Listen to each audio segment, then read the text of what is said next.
பொதுக்காலம் முதலாம் வாரம் சனிக்கிழமை. முதல் வாசகம். எபிரேயருக்கு எழுதிய திருமுகத்திலிருந்து வாசகம்.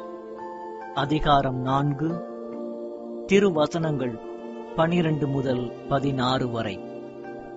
சகோதரர் சகோதரிகளே, கடவுளுடைய வார்த்தை உயிருள்ளது, ஆற்றல் வாய்ந்தது, இரு பக்கமும் வெட்டக்கூடிய எந்த வாளினும் கூர்மையானது, ஆன்மாவையும் ஆவியையும் பிரிக்கும் அளவுக்கு குத்தி ஊடுருவுகிறது, எலும்பு மூட்டையும் மச்சையையும் அவ்வாறே ஊடுருவுகிறது, உள்ளத்தின் சிந்தனைகளையும் நோக்கங்களையும் சீர்தூக்கி பார்க்கிறது.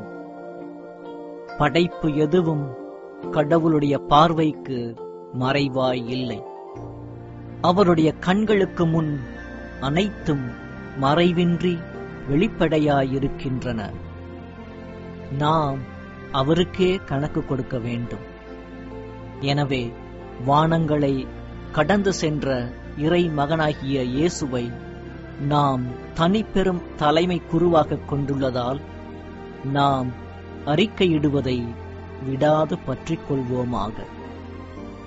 ஏனெனில் நம் தலைமை குரு நம்முடைய வலுவின்மையைக் கண்டு இரக்கம் காட்ட இயலாதவர் அல்ல.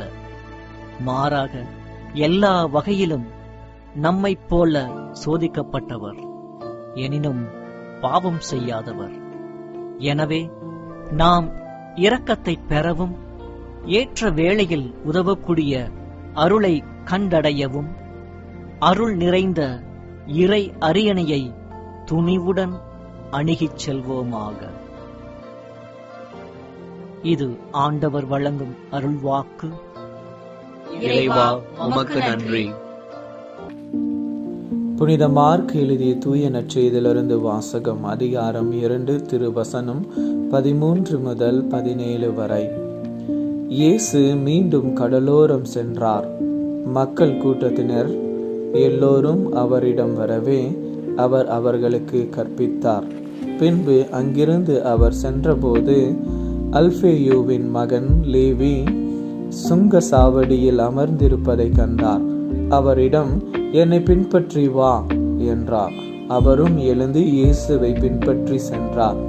பின்பு அவருடைய வீட்டில் பந்தியில் அமர்ந்திருந்த போது வழி தண்டுபவர்களும் பாவிகளும் ஆகிய பலர் இயேசுவோடு அவருடைய சீடரோடும் விருந்துண்டனர்.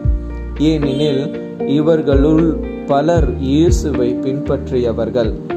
அவர் பாவிகளோடு வரி தண்டுபவர்களோடும் உண்பதை பரிசேயரை சார்ந்த மறைநூல் அறிஞர் கண்டு அவருடைய சீடரிடம், இவர் வரி தண்டுபவர்களோடும் பாவிகளோடும் சேர்ந்து உண்பது ஏன் என்று கேட்டனர்.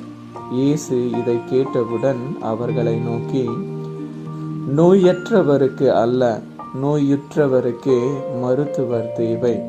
நோயாளர்களை அல்ல, பாவிகளையே அழைக்க வந்தேன் என்றார். இது கிறிஸ்து வழங்கும் நற்செய்தி. கிறிஸ்துவே உமக்கு புகழ்.